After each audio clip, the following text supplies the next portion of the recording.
উত্তরবঙ্গের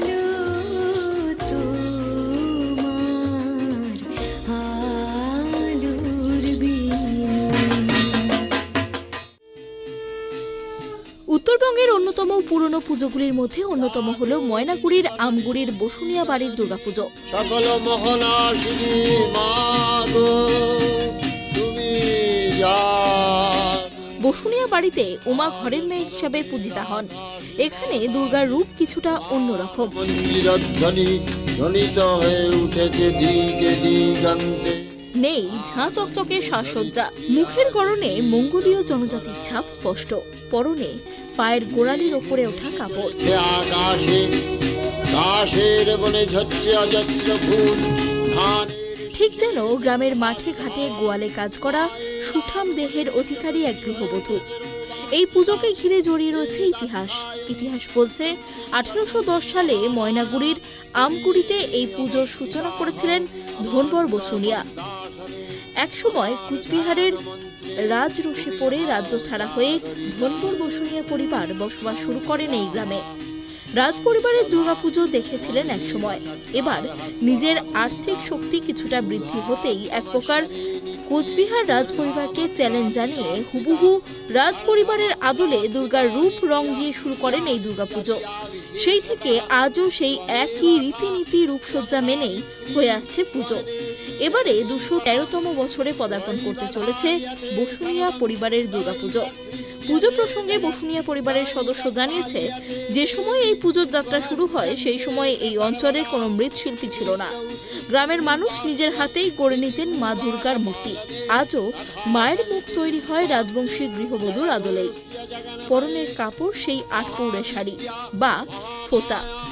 মায়ের শারীরিক গঠনের মধ্য দিয়ে ফুটে ওঠে কর্মঠ এক গ্রাম্য গৃহবধূ। আসলে সব নারীর মধ্যেই যে দুর্গা রয়েছেন সেই বার্তাই দেয় এই প্রতিমা।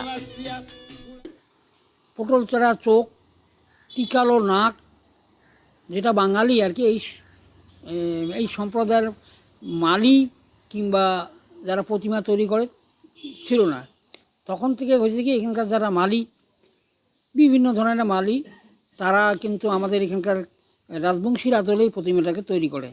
যেটা গায়ের রং, তারপরে হচ্ছে মুখমণ্ডলটা, যেমন হাত পা খড়বকায়, ধান চিরা মহিলারা যেটা মানে তৈরি করার পরে এগুলো একটু শক্ত সমর্থ হয়। তো তখন এই আদলটাকে ধরে রাখছে। মাঝখানে যে কোনো কারণে আমাদের বংশের আবার কিছু কিছু লোক লেখাপড়া জানার পরে এটাকে জলপাইগুড়ি থেকে প্রতিমা নিয়ে আসছে। কিন্তু আমরা যেটা আমাদের যখন দায়িত্বে আসলো, তখন আমরা করলাম কি, এই প্রতিমাটা আমরা সেই রাজবংশী সম্প্রদায়ের যে মহিলা, তাকে কেন্দ্র করে কেউ মালির বউ কিংবা জোরদারের বউ কি মেয়ে, তাদের আদলটাকে আমরা ধরে রেখে সেই জিনিসটাকে যেটা বিলুপ্তির পথে, যেমন আমরা প্রতিমা যে তৈরি করি, প্রতিমা তৈরি করার পরে চোখমুখের যেটা আদলটা, এগুলো উঁচু এবং নাকটা একটু ছ্যাবড়া।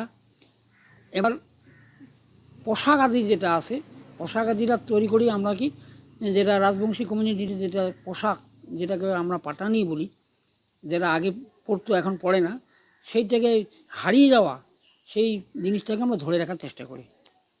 কত বছরের পুজো? 1810 সাল থেকে পুজোটা শুরু হয়। আপনারাই এখনো করছেন? আমরাই করছি। কেমন এই এলাকার মানুষের কতটা উৎসাহিত এই পুজোর উপরে বেশি? তখন তো ময়নাগুড়িতে কোনো পূজা ছিল না, ঠিক আছে। কুচবিহার জলপাইগুড়িতে পূজা ছিল, আর ময়নাগুড়িতে কোনো দুর্গা পূজা ছিল না। তো ময়নাগুড়ি থেকে প্রচুর মানুষ আসতো, এবং বাংলাদেশের কাছাকাছি যেটা চাংরামাথা থেকে কিংবা মেঘলিগঞ্জ থেকে এইসব জায়গা থেকেও আসতো, এবং পাহাড়ের আশেপাশে নাথোয়া থেকে বিভিন্ন জায়গা থেকে আসতো। এত অঞ্চলে ছিল দুর্গা পূজা, সেটা তো আমগুড়ি বসুনিয়া পূজা। কিন্তু এখন তো আমাদের জমি জায়গা শেষ, তো আমরা সেই স্মৃতিটাকে কোনোরকম ধরে রাখছি, যাতে এটা ধরে রাখতে পারি। কঠিন কাজ, ঠিক আছে। সেই এখন ওই জিনিসটা, আগে অনেক কিছু বলি হইতো, মোষ বলি হইতো, যাত্রা গানের হইতো, পালাডিয়া গান, বিশ্বহরা গান, বিভিন্ন গান হতো হয়তো। প্রতিদিন মানুষকে খাওয়া হয়, এখন আমরা এটা পারি না। অষ্টমীর দিন যেটা হয়, প্রত্যেককে পাত পেড়ে খাওয়ার ব্যবস্থাটা আমরা এখনও করে রাখি। এই পুজো উপলক্ষে বসুনিয়া বাড়িতে পালাটিয়া গান, কুষাণ গান হতো। আগের মতো এখনও এই পুজোয় আনন্দে মেতে ওঠেন এলাকার লোকজন। অসম, নেপাল, কোচবিহার থেকেও প্রচুর বিদ্যুৎজন পুজোর সময় বসুনিয়া বাড়িতে আসেন। বিভিন্ন বিষয় নিয়ে আলোচনা করা হয়। জন্মাষ্টমীর পর কাদা খেলার মধ্য দিয়ে বসুনিয়া বাড়িতে দুর্গা প্রতিমা করার কাজ শুরু হয় এবং কাদা খেলার মাটি দিয়েই দেবী মূর্তি তৈরি হয়। দীর্ঘ বছর ধরে নিয়ম নিষ্ঠার সাথেই এই পুজো হয়ে আসছে বলে জানিয়েছেন পরিবারের সদস্যরা। জলপাইগুড়ি থেকে উজ্জ্বল হোরের রিপোর্ট, ট্র্যাক টিভি।